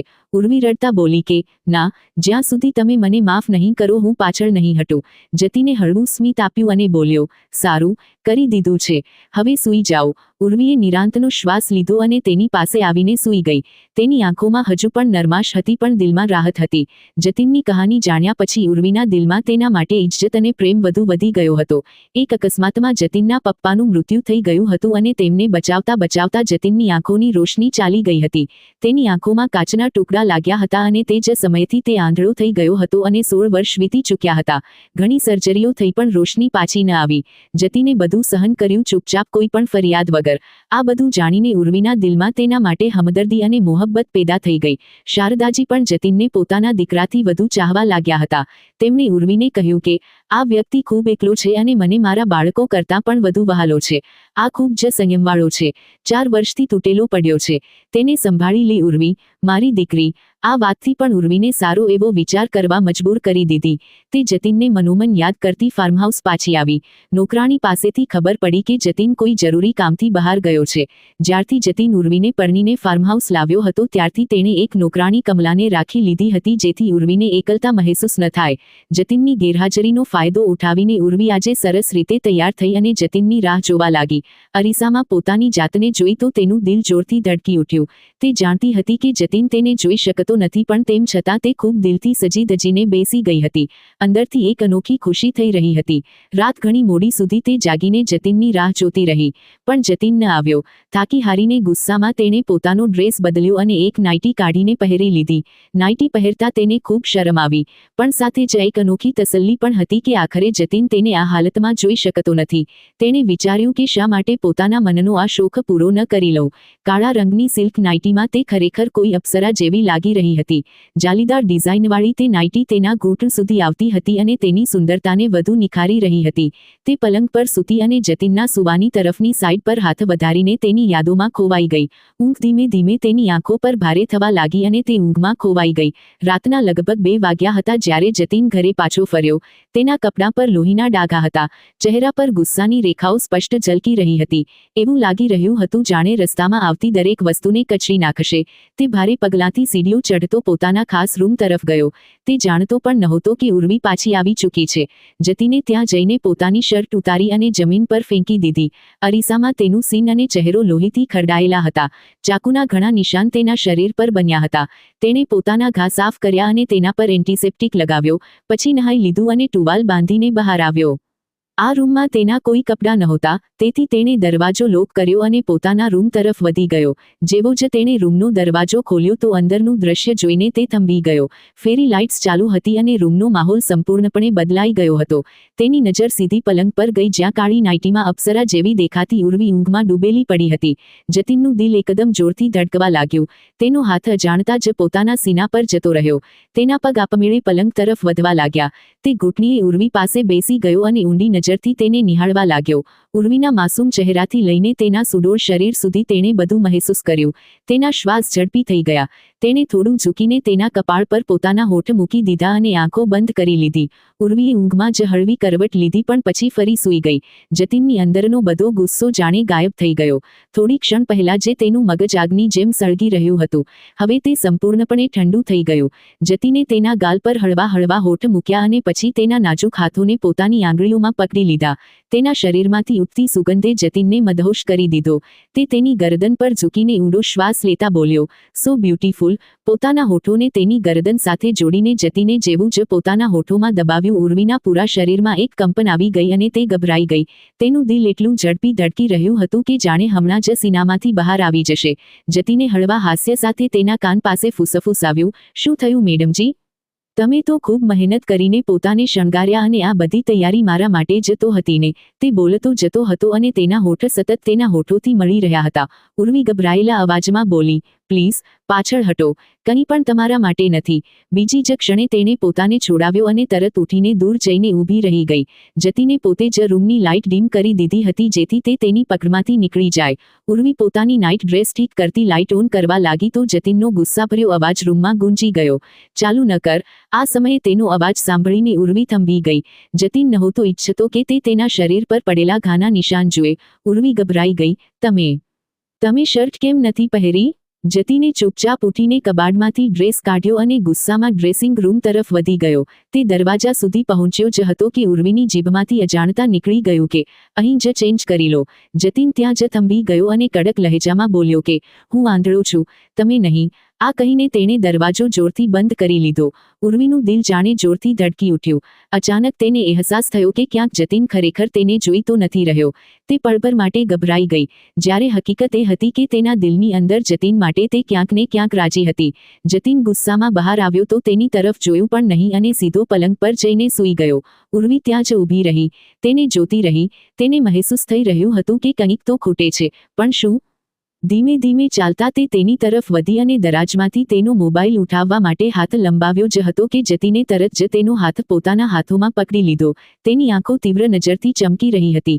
તેણે દબાયેલા અવાજમાં કહ્યું કે, "પોતાની જગ્યા પર જઈને ચૂપચાપ સૂઈ જા, નહીં તો મારા અંદરનો જે શેતાન છે તે જાગી ગયો તો આખી રાત તારી ચીસો જ સંભળાશે અને પછી તું દર રાત્રે ઊંઘ માટે તરસશે." દરેક શબ્દ પર ભાર મૂકીને તેણે જાણે તેને ડરાવી જ દીધી. ઉર્વી ધ્રુજી ઉઠી અને તેનો અવાજ ભરાઈ ગયો, "પ્લીઝ જતીન." જતીને પોતાની આંખો પર હાથ રાખી લીધો અને ત્યાં જ સૂઈ ગયો. ઉર્વીએ ગભરાઈને લાઇટ ઓન કરી દીધી. અચાનક રોશની ફેલાતા જ જતીને આંખો પરથી હાથ હટાવ્યો અને તેની તરફ કડક નજરથી જોયું. રોશનીમાં તેણે ઉર્વીની સુંદરતાને ધ્યાનથી જોઈ અને પોતાના દિલની બધી લાગણીઓને દબાવવાની કોશિશ કરતો રહ્યો. પણ તેની આંખોમાં ચાહત સ્પષ્ટ ઝલકી રહી હતી. ઉર્વીએ હિંમત ભેગી કરી અને રડતા રડતા કહ્યું, "શું તમે જોઈ શકો છો?" જતીન એક ક્ષણ માટે થંભી ગયો. તેના હોઠ કડક હતા, પણ આંખોમાં અલગ જ ચમક હતી. તે તો બસ તેની સુંદરતામાં ખોવાઈ રહ્યો હતો. ઊંડો શ્વાસ લેતા તે ઊભો થયો. બંને તે સમયે કાળા કપડામાં હતા. જતીન કાળા ટ્રાઉઝર અને સ્લીવલેસ કુર્તામાં હતો, જ્યારે ઉર્વી કાળી નાઇટ ડ્રેસમાં. ઉર્વીની આંખો જતીનની ઊંડી આંખો સાથે ટકરાઈ અને બીજી જ ક્ષણે જતીને તેની કમરમાં હાથ નાખીને તેને પોતાના સીના સાથે ચોંટાડી લીધી. તે તેના કાન પાસે ઝૂક્યો અને ધીમેથી કહ્યું, "you know very well my wife." એટલું કહીને તેના કાનના નીચેના ભાગને હળવેથી કાપી લીધો. તેની વાત સાંભળીને ઉર્વીના પૂરા શરીરમાં એક કંપન દોડી ગઈ અને એક અઠવાડિયા પહેલાની ઘટના તેની આંખો સામે આવી ગઈ. જ્યારે તે એવું વિચારીને ચેન્જ કરી રહી હતી કે જતીન ઘરે નથી, પણ અચાનક બાથરૂમનો દરવાજો ખુલ્યો અને જતીન રૂમમાં આવી ગયો. તે દિવસે તે ખરાબ રીતે અપસેટ થઈ હતી. આજે જતીનનો આ રીતે દરેક રહસ્ય પરથી પડદો ઉઠાવવો તેની જીભને રોકી ગયો. તે તેની કમર પકડીને તેને જમીન પરથી ઉપર ઉઠાવેલો હતો અને ઉર્વી જાણે કાચની ઢીંગલી જેવી તેની બાહોમાં સમાઈ ગઈ હતી. જતીને તેના ચહેરા પર હળવી ફૂંક મારી તો ઉર્વી ધ્રુજી ઉઠી અને તેની ગરદન જતીનના ખભા પર ટકી ગઈ. તેની નજર જતીનના કડક સ્નાયુઓ પર અટકી ગઈ અને તેની કરોડરજ્જુમાં જાણે વીજળી દોડી ગઈ. ઉર્વીએ તેને જોરથી ધક્કો આપીને કહ્યું કે, "છોડી દો મને." તે ગુસ્સા અને દુઃખથી બોલી, "તમે મને ચીટ કરી રહ્યા છો." તેના નાજુક હાથોનો માર જતીનને જાણે ફૂલોનો સ્પર્શ લાગી રહ્યો હતો. તે હળવા સ્મિત સાથે તેને જોતો રહ્યો. તેનું આ સ્મિત કરવું ઉર્વીને વધુ ગુસ્સો અપાવી રહ્યું હતું. જતીને ધીમેથી કહ્યું કે, "શાનો ગુસ્સો છે ઉર્વી? આ વાતનો કે હું જોઈ શકું છું કે આ વાતનો કે હું તમને માથાથી પગ સુધી જોઈ ચૂક્યો છું." તે રડમસ થઈને તેના વાળ ખેંચવા લાગી. જતીન ગભરાઈ ગયો અને તરત જ બોલ્યો, "ઓય, આ શું કરી રહી છો? મારા વાળ છોડ." પણ ઉર્વી ન અટકી. બીજી જ ક્ષણે તેણે તેની આંખો પર હાથ મૂકી દીધો, જાણે તેની પાંપણો જ ખેંચી લેશે. જતીનને પણ ગુસ્સો આવી ગયો. તેણે તરત જ તેની બંને કાંડાઓને પકડીને એક જ હાથમાં જકડી લીધી અને પાછળ તેની કમર પર દબાવી દીધી. તેનો ચહેરો ગંભીર થઈ ગયો. બોલ્યો, "યાર, કંઈ કહેવાનો મોકો તો આપ. તે તો મારી એક પણ વાત સાંભળી નથી." "ના." ઉર્વીનો અવાજ ધ્રુજી રહ્યો હતો. આંખોમાં આંસુ ભરીને બોલી, "તમે કેમ ખોટું બોલ્યા કે તમે જોઈ શકતા નથી?" જતીનની આંખો ઝૂકી ગઈ. આ વખતે તે મજાક કે ગુસ્સામાં નહોતો. તે ગંભીર થઈ ગયો અને બોલ્યો, "એક કારણ છે, ઉર્વી." તેની આંખો તેના ચહેરા પર ચોંટેલી હતી અને ઉર્વી તેની દરેક વાત સાંભળવા લાગી. જતીને ઊંડો શ્વાસ લીધો અને પોતાના દિલનો બોજ ઉતારવાનું શરૂ કર્યું. બદલો લેવાનો હતો મારે મારા માતા પિતાના મૃત્યુનો. મારા દુશ્મનો કોઈ પારકા નહોતા, પોતાના લોહીના સંબંધો હતા. તે થંભીને બોલ્યો, "મારા બંને મામાઓએ મિલકતના લોભમાં મારી માતા પ્રત્યે નફરત પાળી લીધી હતી. એક દિવસે તેમને દાવતનું બહાનું બનાવ્યું અને અમને પોતાના ઘરે બોલાવ્યા. ત્યાં તેમણે માતાને મિલકતના કાગળો પર સહી કરવા માટે કહ્યું. માતાએ સ્પષ્ટ ઇનકાર કરી દીધો અને પપ્પા સાથે ત્યાંથી નીકળી ગઈ. પણ મામાઓએ ગાડી પર હુમલો કરાવી દીધો." જતીનનો અવાજ રૂંધાઈ ગયો. તેમની ગાડી પર ગોળીઓ ચલાવવામાં આવી. ટાયર ફાટી ગયા. પપ્પાએ ખૂબ સંભાળવાની કોશિશ કરી પણ ગાડી બેકાબૂ થઈ ગઈ અને સીધી ઝાડ સાથે અથડાઈ. હું પાછળની સીટ પર બેઠો બધું જોઈ રહ્યો હતો. મમ્મીએ મને પોતાની તરફ ખેંચીને બચાવવાની કોશિશ કરી. મારી આંખોમાં કાચના ટુકડા ઘૂસી ગયા. બધું લોહીથી ખરડાયેલું હતું. ત્યારે જ મેં મારી માતાની છેલ્લી ચીખ સાંભળી હતી કે, "મારી નાખો આ બંનેને." તે અવાજનો બોજ આજ સુધી મારા કાનમાંથી ગયો નથી. જતીનની આંખોમાં આંસુ છલકાઈ આવ્યા હતા. બધું સાંભળીને ઉર્વીની આંખો પણ ભરાઈ આવી. તે ચૂપચાપ તેની તરફ જોતી રહી. જતીને પોતાને સંભાળ્યો અને બોલ્યો, "તારા પપ્પાએ મને બધાની નજરથી છુપાવી દીધો. તેમણે મારો ઈલાજ કરાવ્યો. મારી આંખોની રોશની ચાલી ગઈ હતી, પણ ફક્ત થોડા સમય માટે. તારા પપ્પાએ બધે ફેલાવી દીધું કે જતીન હવે આંધળો થઈ ગયો છે. પણ હકીકત એ હતી કે મારી નજર ઘણી હદ સુધી પાછી આવી ચૂકી હતી. આ રહસ્ય ફક્ત તારા પપ્પાને ખબર હતી, જેથી હું મામાઓના હાથથી સુરક્ષિત રહી શકું. તેથી મેં આંધળાપણાનો નાટક શરૂ કર્યો. મેં મારા માતા પિતાના મૃત્યુનો બદલો લેવાની કસમ ખાધી. તે ખૂબ જ તકલીફવાળા વર્ષો હતા. હવે જ્યારે મેં મારા નાના મામાને પોતાના જ હાથોથી નરકમાં મોકલ્યો, મારી આત્મા સુધી ધ્રુજી ગઈ હતી." જતીને પોતાના હાથોને જોતા કહ્યું કે, "હા, મારા હાથ લોહીથી ખરડાયેલા છે." ઉર્વી ડરથી પાછળ હટી ગઈ. તેનો અવાજ ધ્રુજી રહ્યો હતો કે, તમે ખૂન કરી નાખ્યું." જતીનની આંખોમાં ગુસ્સાની જ્વાળા હતી. બોલ્યો, "હા, ખૂન કર્યું, કારણ કે લોહીનો બદલો લોહીથી જ લઈ શકાય છે. મારી માતા અને પપ્પાના મૃત્યુનો હિસાબ તેમના મૃત્યુથી જ પૂરો થઈ શકતો હતો." ઉર્વીએ આંખો ભીની રાખીને કહ્યું, "પણ ખૂન તો ખૂન છે, જતીન. તમે આવી રીતે તો કોઈનો જીવ ન લઈ શકો." તે ધીમે ધીમે તેની પાસે આવી અને ખૂબ જ ધીમા અવાજમાં બોલી કે, "તમે ભલે કંઈ પણ કહો, પણ લોહીથી ક્યારેય ન્યાય થતો નથી." જતીન તેના ખૂબ નજીક આવી ગયો. તેની આંખો લોહીથી લાલ થઈ રહી હતી. બોલ્યો, પણ હું તો તેને મારી ચૂક્યો છું. હવે બસ તેના શ્વાસ બાકી છે. છેલ્લા 2 વર્ષથી મેં મારા મામાને ભોંયરામાં કેદ કરી રાખ્યો છે. દરરોજ તેને તકલીફ આપી, ઝેર જેવું જીવન જીવવા માટે મજબૂર કર્યો, પણ મોત ન આપી, કારણ કે મોત પહેલા તેને દરેક ક્ષણ તડપાવવો જરૂરી હતો. અને હવે તેનો મોટો ભાઈ પણ તે જ ભોંયરામાં કેદ છે. જતીનના શ્વાસ ઝડપી થઈ રહ્યા હતા. તેની ગરદનની નસો ખેંચાઈ રહી હતી. તે ખરાબ રીતે ગુસ્સામાં આવ્યો. ઉર્વીએ ગભરાઈને તેના હાથ પકડી લીધા. જતીનની આંખો પાગલપનમાં ડૂબેલી હતી. તેણે કહ્યું, ઉર્વી, તું અહીંથી જતી રહે. મારાથી મારો ગુસ્સો કંટ્રોલ નથી થતો. ક્યાંક તને ઈજા ન પહોંચાડી દઉં. ઉર્વીની આંખોમાંથી આંસુ વહી નીકળ્યા. તે ધ્રુજતા તેના વધુ નજીક આવી અને પોતાના પગ પર ઊંચકાઈને તેના હોઠ પર પોતાના હોઠ મૂકી દીધા. જતીનના પૂરા શરીરમાં વીજળી દોડી ગઈ. તેને લાગ્યું જાણે કોઈએ તેની આંખ પર ઠંડો વરસાદ કર્યો હોય. પળભર માટે તે કંઈ વિચારી જ ન શક્યો. ઉર્વી પોતાના હોઠોને હટાવવાનું નામ નહોતી લેતી. તેના હોઠોની નરમાશ જતીનની અંદર ઉતરી રહી હતી. બીજી જ ક્ષણે તેણે પોતે પણ પોતાનો કાબુ ખોઈ દીધો અને તેની કમર પકડીને તેને જોરથી પોતાની તરફ ખેંચી લીધી. તેના નાજુક હોઠોને તેણે પોતાના કડક હોઠોમાં દબાવી લીધા. ઉર્વી તરફડી પાછળ હટવાની કોશિશ કરી, પણ આ વખતે જતીનની પકડમાંથી પોતાને છોડાવી ન શકી. તેના શ્વાસ જતીનના શ્વાસમાં ભળી ગયા. તે ખરાબ રીતે બેકાબૂ થઈ ચૂક્યો હતો. તેણે તેનું માથું પકડી લીધું અને તેના શ્વાસોને પોતાના શ્વાસોમાં ગૂંચવી દીધા. ઉર્વી ધ્રુજતા અવાજમાં બોલી, જતીન, પ્લીઝ, કંટ્રોલ કરો. મને તમારા ગુસ્સાથી ડર લાગે છે. જતીને તેની આંખોમાં જોતા કહ્યું કે પોતાને મને સોંપી દે ઉર્વી, ત્યારે જ મને શાંતિ મળશે. હું વર્ષોથી આગમાં સળગી રહ્યો છું. મને કોઈ ખૂબ પોતાનું જોઈએ છે, જેના સીના સાથે લાગીને પોતાનું દર્દ વહેંચી શકું. તેની આંખોમાં તકલીફ સ્પષ્ટ ઝલકી રહી હતી. ઉર્વી પણ તેના દર્દને મહેસૂસ કરતી તે ધીમેથી તેના સીના સાથે લાગી ગઈ. તેની ધડકનોમાં પોતાને ડૂબાડી દીધી. જતીન પળ પળ પીગળતો જઈ રહ્યો હતો અને ઉર્વી પણ તેની પકડમાં ઢળતી જઈ રહી હતી. તેણે હળવા સ્મિત સાથે કહ્યું કે પહેલા તમે સ્મિત કરો. જતીન, તમારું સ્મિત જોયા વગર મને પણ ડર લાગી રહ્યો છે. ઉર્વીએ પોતાની શરત મૂકી દીધી, કારણ કે જતીનના ગુસ્સાની ગરમીથી તે ખરેખર ડરેલી હતી. જતીન તેની તરફ જોતો જતો હતો. તેની નજર જાણે તેના પર થંભી ગઈ હતી. તેણે ધીમેથી કહ્યું કે આજે તું ખૂબ વહાલી લાગી રહી છે, નાની સુંદર ઢીંગલી. તેના લહેજામાં તે નરમાશ હતી જે ઉર્વીને અંદર સુધી સ્પર્શી ગઈ. જતીનની આંખોમાં ડૂબતા તેના હોઠ પર એક હળવું સ્મિત આવી ગયું. ઉર્વીના દિલને તેના સ્મિતે જાણે શાંતિ આપી દીધી. જતીને કંઈ પણ વધુ કહ્યા વગર અચાનક તેને હળવો ધક્કો આપ્યો અને તે સીધી પાછળ જઈને પલંગ પર પડી. તેના શ્વાસ ઝડપી થઈ ગયા અને ગાલ પર લાલાશ છવાઈ ગઈ. જતીન તેની તરફ વધ્યો. તેની નજર ઉર્વીના શરીર પર ફરી રહી હતી. તેણે એક ઝટકામાં પોતાની કુર્તી ઉતારીને ફેંકી દીધી અને તેના ખૂબ જ નજીક આવી ગયો. ઉર્વીએ ગભરાઈને બંને હથેળીઓ તેની આંખો પર મૂકી દીધી અને ધ્રુજતા બોલી કે કેમ અત્યાચાર કરી રહ્યા છો? હવે જીવ લેવાનો ઈરાદો છે શું? જતીન સ્મિત કર્યો, ઝૂકીને તેના ચહેરા પર પોતાના ગરમ શ્વાસોને છોડી દીધા. તેણે ફૂસફૂસાવતા કહ્યું કે તારી આ હાલત જોઈને તો ખરેખર મારો જીવ નીકળી જશે. રૂમ હવે ફક્ત તે બંનેના ધબકારાઓના અવાજથી ભરાઈ ગયો હતો. જતીને ધીમે ધીમે તેના હાથોને હટાવ્યા અને પોતાની ઊંડી નજરથી તેનો ચહેરો વાંચવા લાગ્યો. તે ક્ષણ ઉર્વી માટે કોઈ જાદુથી ઓછી નહોતી. રૂમની લાઇટ્સ ડીમ થઈ ચૂકી હતી. પડદા પાડી દેવામાં આવ્યા હતા અને માહોલમાં તે બંને ખોવાઈ ગયા. ઉર્વીએ પણ દિલની ઊંડાઈથી પોતાને પોતાના પતિને સોંપી દીધા. તે ક્ષણે બંને વચ્ચેનો સંબંધ વધુ ઊંડો થઈ ગયો હતો. જતીન માટે હવે બધું સ્પષ્ટ હતું. તેણે ઉર્વીને આપેલું વચન પાળતા પોતાના મામાઓને પોલીસના હવાલે કરી દીધા. આખી સચ્ચાઈ સામે આવી ગઈ અને હવે દરેકને ખબર પડી ગઈ કે જતીન જોઈ શકે છે, પણ કથા અહીં પૂરી ન થઈ. આ વખતે પ્રીતિનો ગુસ્સો આસમાને પહોંચી ગયો.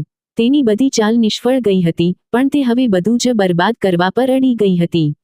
એવામાં વાત નીકળી કે જતીન અને ઉર્વી દુબઈ હનીમૂન પર જવાના છે. પ્રીતિએ નક્કી કરી લીધું કે તે આ સફરને સંપૂર્ણપણે બગાડી દેશે. એક દિવસ ઘરના મોટા હોલમાં બધા ભેગા થયા હતા. ત્યાંનો સન્નાટો ડરામણો હતો.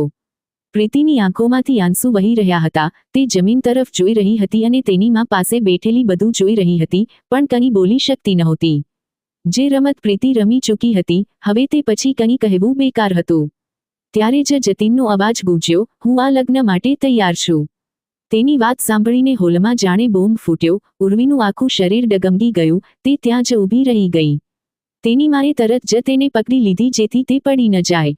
ઉર્વીના પપ્પાએ જતીનની સામે હાથ જોડી દીધા. તેમનો અવાજ ધ્રુજી રહ્યો હતો, જતીન, હું નથી ઈચ્છતો કે આ બધું થાય, પણ મારી દીકરીની ઇજ્જત દાવ પર લાગી છે. હવે માત્ર તું જ છે જે આ ડાઘ ભૂંસી શકે છે. જતીનના ચહેરા પર કોઈ ભાવ નહોતો. તેની આંખો ખાલી હતી. તે કંઈક બોલવાનો જ હતો કે અચાનક તેની નજર સામે ઊભેલી ઉર્વી પર પડી. તેનો ચહેરો સાવ સુનમૂન દેખાયો, આંખો ભરાઈ ગઈ હતી પણ આંસુ નહોતા, તેમાં એક અજીબ પીડા પણ હતી જે જતીનના હૃદયમાં ઉતરી ગઈ. જતીને પણ ઊંડો શ્વાસ લીધો અને ઠંડા અવાજે કહ્યું કે લગ્નની વ્યવસ્થા કરી દો, હું આવી જઈશ. આટલું કહીને તે સીધો ઉર્વી તરફ વધ્યો, તેની કાંડા પકડીને ખેંચી લીધી. ઉર્વીએ પોતાનું કાંડું છોડાવ્યું નહીં, તે તેની પકડ સાથે વહેતી ચાલી ગઈ. ઉર્વીની માએ રડતા કહ્યું, આ મારી દીકરીની સાથે સાથે મારો જીવ પણ જાય છે. જતીન, જો તેને કંઈ પણ થયું તો હું કોઈને માફ નહીં કરું. આ કહીને તે રડતી ત્યાંથી ચાલી ગઈ. બીજી બાજુ પ્રીતિના ચહેરા પર એક સંતોષભર્યું સ્મિત હતું. આખરે તે પોતાની ચાલમાં સફળ થઈ ચૂકી હતી. ગાડીમાં બેઠા પછી જતીન ખૂબ જ શાંતિથી ડ્રાઈવ કરતો રહ્યો. ઉર્વી પણ તેની બાજુમાં બેઠેલી હતી, પણ એક શબ્દ પણ બોલી નહીં. તેની શાંતિ જતીનને અંદરથી ચીરી રહી હતી. આખરે તેણે બ્રેક મારીને ગાડી સાઈડમાં ઊભી રાખી દીધી. તેની આંખોમાં પાગલપણું હતું. તે બોલ્યો, શું તું ઈચ્છે છે કે જતીન મરી જાય? તેનો અવાજ ખૂબ જ ધીમો, પણ ખૂબ જ ઊંડો હતો. ઉર્વીની આંખો છલકાઈ ગઈ. તેણે તૂટેલા અવાજમાં કહ્યું કે જતીન, હું તમારા વિના રહી શકતી નથી. હું મરી જઈશ. આ બધું વિચારીને હું પોતાને ખતમ કરી રહી છું. તમે અને પ્રીતિ વિશે સાંભળીને મારો શ્વાસ અટકી જાય છે. જતીનની આંખો લાલ થઈ ગઈ. તેણે કહ્યું કે તું મારા પર શંકા કરી રહી છે. ઉર્વી, તું મારા પર વિશ્વાસ નથી કરતી? આ તેણે પોતાના હૃદય પર હાથ રાખીને કહ્યું કે હૃદયથી હું માત્ર તારો છું અને તારો જ રહીશ, પણ તે મારા પર ભરોસો કેમ ન કર્યો?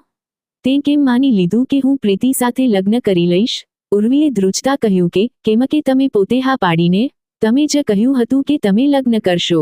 જતીને તેની આંખોમાં જોતા કહ્યું કે તે બધું એક પ્લાન હતો. હવે સમય આવી ગયો છે કે પ્રીતિની બધી ચાલોનો હિસાબ એક જ વારમાં આપી દેવામાં આવે. બસ મને તારો સાથ જોઈએ. તેણે પોતાની હથેળી આગળ ધરી અને બોલ્યો, વાદા કર કે તું માત્ર મારી છે.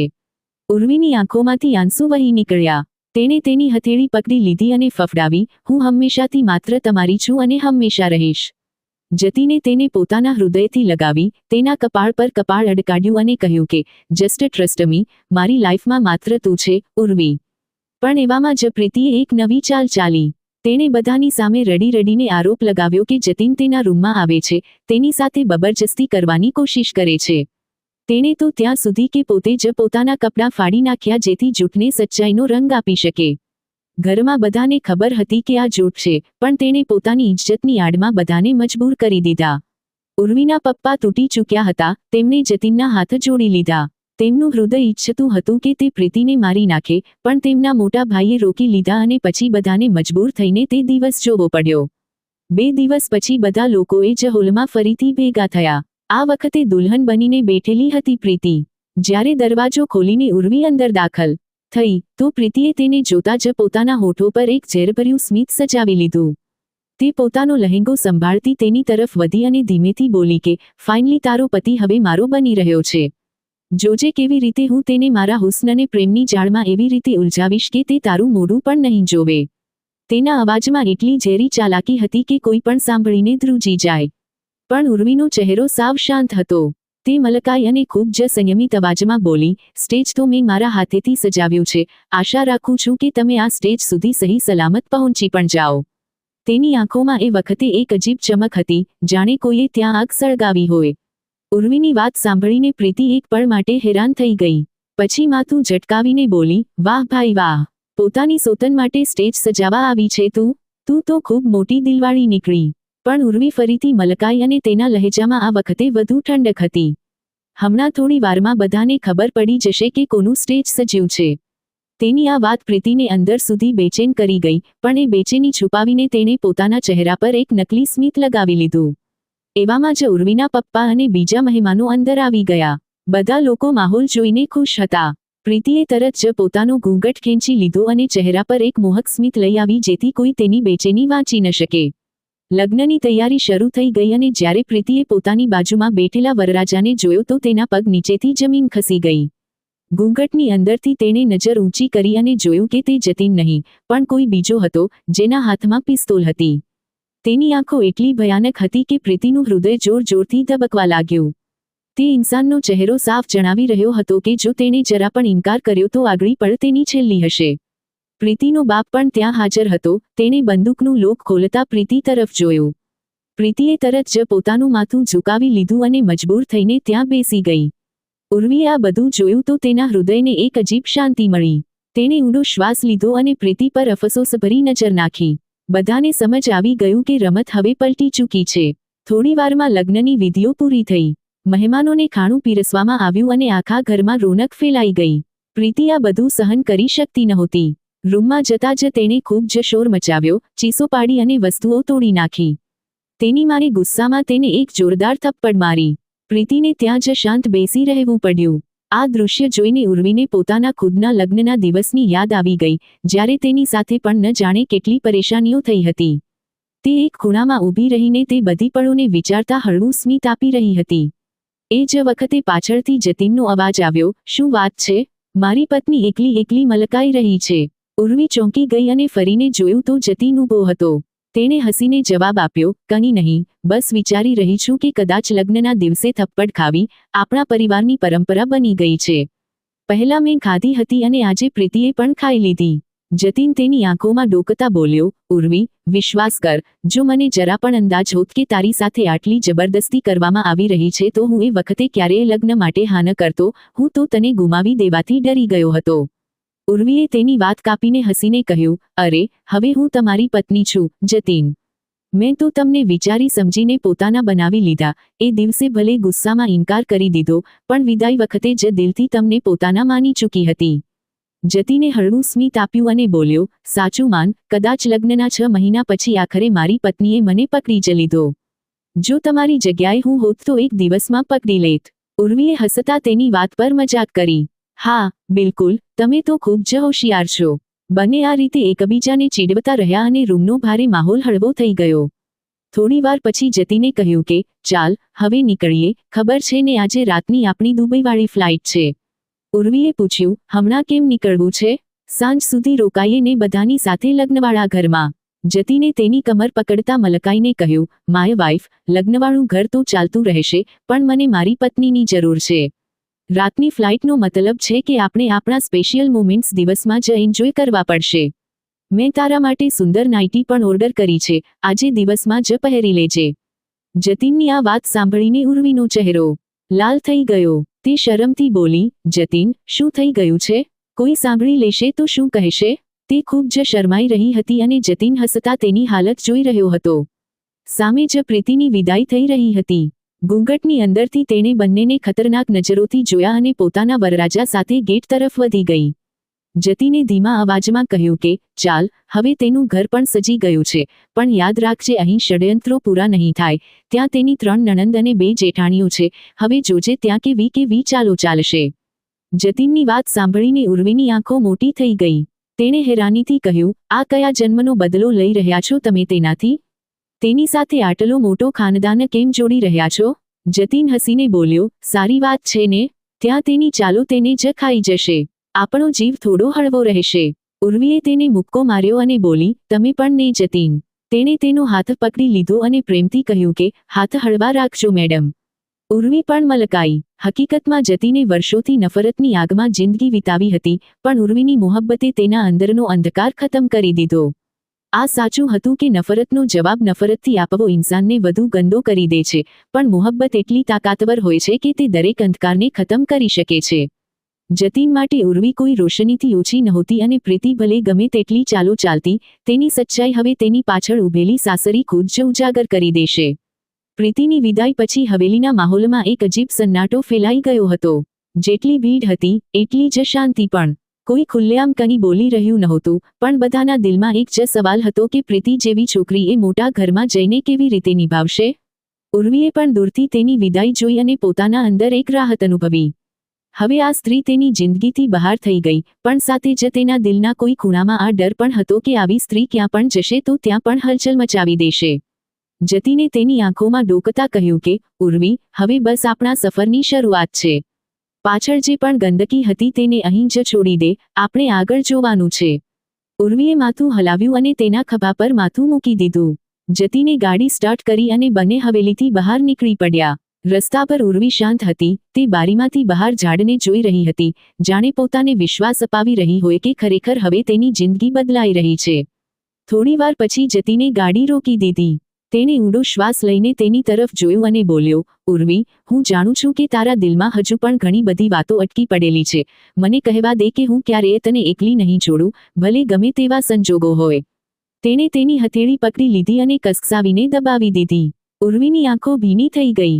તેણે ફફડાવીને કહ્યું કે, જતીન, મને માત્ર એટલું જોઈએ છે કે તમે હંમેશા મારી સાથે રહો, બાકી બધું હું સંભાળી લઈશ. તેમની ગાડી એરપોર્ટ તરફ વધી રહી હતી. રસ્તા પર બંને વચ્ચે શાંતિ છવાયેલી રહી, પણ એ શાંતિમાં પણ એક પોતાપણું હતું, જાણે બે લોકો બોલ્યા વિના જ એકબીજા સાથે દિલની વાતો કરી રહ્યા હોય. ઉર્વીને લાગ્યું કે આ સફર માત્ર દુબઈનો નહીં, પણ એક નવી જિંદગીનો છે. જ્યારે તે એરપોર્ટ પહોંચ્યા તો ત્યાંની રોનક કંઈક અલગ જ હતી. ઝળહળતી લાઇટો, લોકોની અવરજવર, એનાઉન્સમેન્ટના અવાજો. ઉર્વીએ જતીનનો હાથ થામી લીધો. ભીડમાં ખોવાઈ જવાનો ડર તેને સતાવી રહ્યો હતો. જતીને હળવું સ્મિત આપ્યું અને બોલ્યો, ડરીશ નહીં, હું છું ને. આ શબ્દો ઉર્વીના દિલને જાણે શાંતિની ચાદર ઓઢાડી ગયા. ફ્લાઇટમાં બેઠા પછી જતીને બારીમાંથી બહાર ડોક્યું. તે ખૂબ લાંબા સમય સુધી આકાશને જોતો રહ્યો. ઉર્વીએ તેનો ચહેરો ધ્યાનથી જોયો, તેમાં હજુ પણ ક્યાંક ને ક્યાંક તેના વીતી ગયેલા દર્દની પરછાઈ હતી. તેણે તેની આંગળીઓ થામતા ધીમેથી કહ્યું કે, જતીન, હવે તમારા માટે આકાશ ખુલ્લું છે, તમે ચાહો તો ઉડી શકો છો, તમારી સાથે હું છું. જતીને તેની તરફ જોયું અને પહેલીવાર તેને લાગ્યું કે તેણે ખરેખર પોતાની મંજિલ મેળવી લીધી છે. દુબઈ પહોંચ્યા પછી બંને હોટલના રૂમમાં દાખલ થયા. ત્યાંથી સમુદ્રનો નજારો દેખાઈ રહ્યો હતો. હવામાં મીઠા અને આઝાદીની સુગંધ હતી. ઉર્વી બાલ્કનીમાં ઊભી રહીને સમુદ્રના મોજાને જોઈ રહી હતી. જતીન પાછળથી આવ્યો અને તેની કમરમાં હાથ નાખીને બોલ્યો, જિંદગી પણ આ મોજા જેવી છે, ક્યારેક ઉપર તો ક્યારેક નીચે, પણ જો સાથ આપવાવાળો સાચો હોય તો દરેક વાવાઝોડું સરળ થઈ જાય છે. ઉર્વીએ તેની આંખોમાં જોયું અને મલકાઈ. તેણે કહ્યું, જતીન, તમારી સાથે મને કોઈ વાવાઝોડાનો ડર નથી લાગતો, તમારા વિના તો એક હળવી હવા પણ મને પાડી શકે છે, પણ તમારી સાથે હું સૌથી મોટી આંધીનો પણ સામનો કરી શકું છું. જતીને તેના કપાળ પર ચુંબન કર્યું અને બોલ્યો, આ જ ભરોસો મારી સૌથી મોટી તાકાત છે. રાતનું ખાણું ખાધા પછી બંને રૂમમાં પાછા ફર્યા. ત્યાંનો સન્નાટો માત્ર તેમના શ્વાસના અવાજથી ભરાઈ ગયો. જતીને ધીમેથી કહ્યું, ઉર્વી, હવે હું ઈચ્છું છું કે જિંદગીનો દરેક ક્ષણ તારી સાથે વિતાવી, ભલે ખુશી હોય કે દર્દ, તું મારી છેલ્લી મોહબ્બત છે.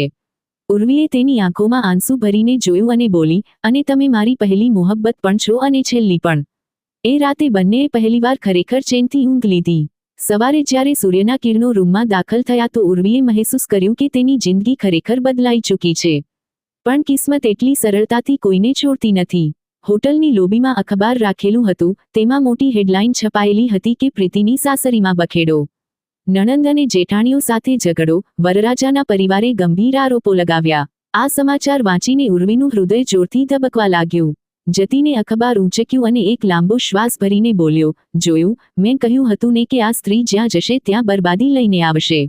ઉર્વીએ તેની આંખોમાં જોયું અને બોલી, જતીન, આપણે હવે તેના વિશે વધુ વિચારવું ન જોઈએ, તેણે પોતે પોતાના માટે રસ્તો પસંદ કર્યો છે, આપણો રસ્તો સાવ અલગ છે. જતીને તેની વાત માનીને અખબાર ટેબલ પર મૂકી દીધું, પણ તેના દિલમાં ક્યાંક ને ક્યાંક આ વાત સ્પષ્ટ હતી કે પ્રીતિ એટલી સરળતાથી તેમની જિંદગીથી બહાર થવાની નથી. દુબઈની એ રાત બંને માટે કોઈ નવી કિતાબના પહેલા પાના જેવી હતી. સમુદ્રના અવાજો, રોશનીથી ઝળહળતા રસ્તાઓ અને હવામાં ભળાયેલો આઝાદીનો અહેસાસ બધું ઉર્વીને કોઈ સપના જેવું લાગી રહ્યું હતું.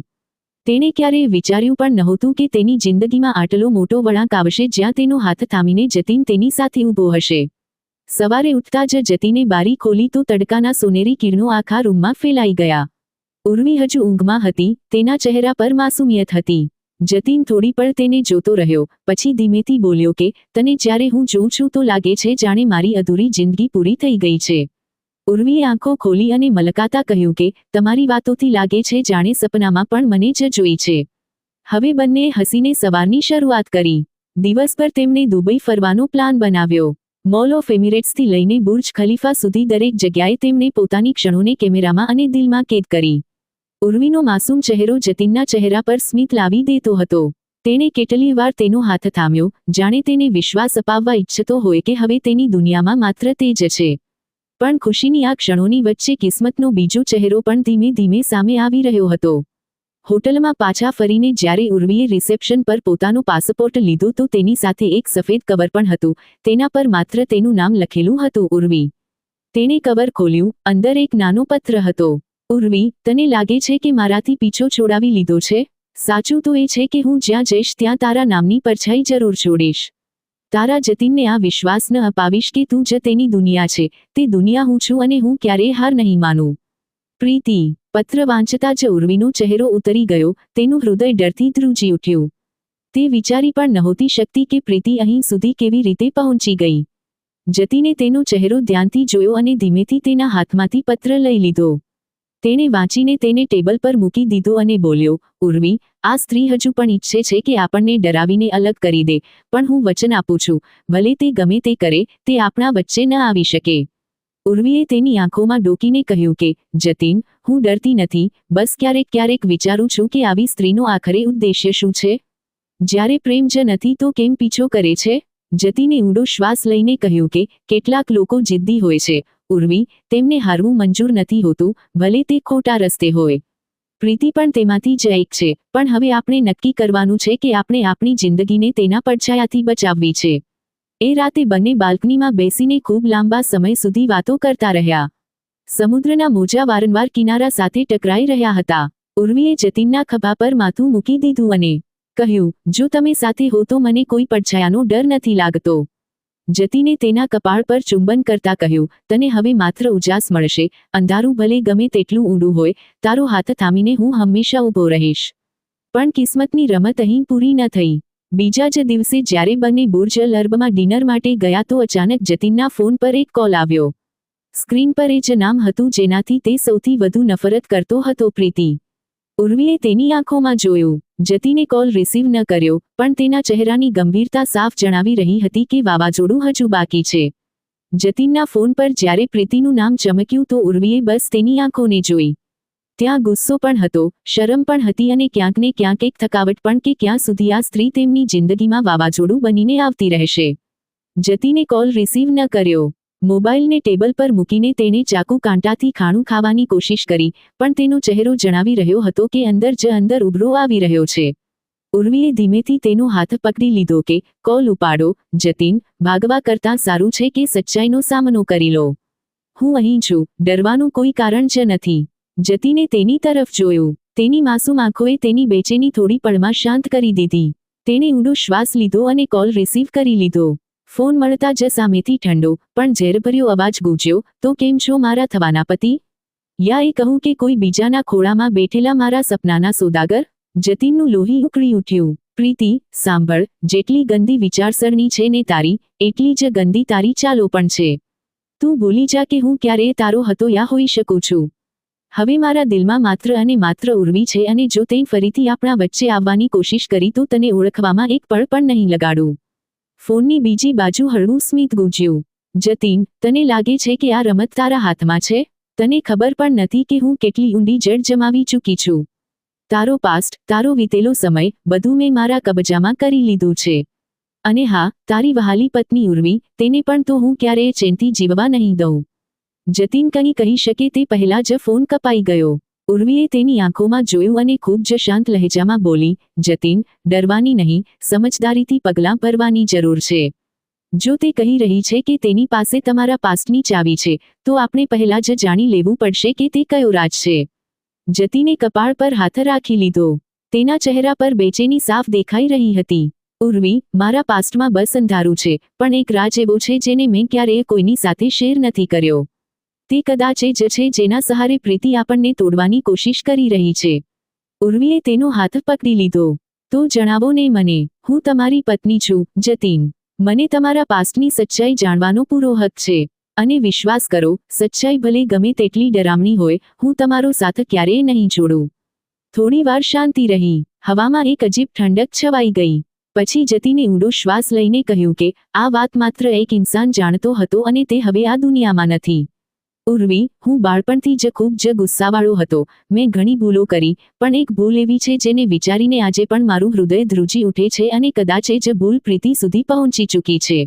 ઉર્વીની આંખો ફેલાઈ ગઈ. કઈ ભૂલ, જતીન? જતીને પોતાના હોઠ કરડ્યા. તેની આંખો ભરાઈ આવી. એક અકસ્માત જેમાં એક જિંદગી મારાથી છીનવાઈ ગઈ હતી.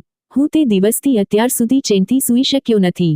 અને જો પ્રીતિએ ખરેખર તે વાતને પોતાના હાથમાં લઈ લીધી છે તો સમજી લો કે તે કોઈ પણ સમયે તે રાજને હથિયાર બનાવીને આપણને તોડવાની કોશિશ કરશે. ઉર્વીએ તેનો ચહેરો થામીને કહ્યું, તો પછી આ જ સમય છે કે આપણે બંને મળીને તે સચ્ચાઈનો સામનો કરીએ. જો તમે વીતેલા સમયથી ભાગશો તો તે હંમેશા પીછો કરશે, પણ જો એ જ વીતેલા કાલની આંખોમાં આંખો નાખીને ઊભા રહી ગયા તો કોઈ પણ પ્રીતિ આપણને હરાવી નહીં શકે. તેની વાતોએ જતીનના દિલમાં એક અજીબ શાંતિ ભરી દીધી. તું ખરેખર મારી હિંમત છે, ઉર્વી. જો તું સાથે હોય તો મને કોઈના રાજનો ડર નથી. પણ એ જ વખતે ઉર્વીનો ફોન વાઇબ્રેટ થયો. તેણે સ્ક્રીન પર જોયું તો તેના હોશ ઉડી ગયા. નંબર અજાણ્યો હતો, પણ વોટ્સએપ પર એક વિડિયો મેસેજ આવ્યો. તેણે પ્લે કર્યો તો વિડિયોમાં એ જ અકસ્માત હતો જેના વિશે જતીન હમણાં જ જણાવી રહ્યો હતો. ઉર્વીના હાથ ધ્રુજી ઉઠ્યા. તેણે વિડિયોને રોકી દીધો અને જતીન તરફ જોયું. જતીન, આ બધું કેવી રીતે? આ વિડિયો કોની પાસે છે?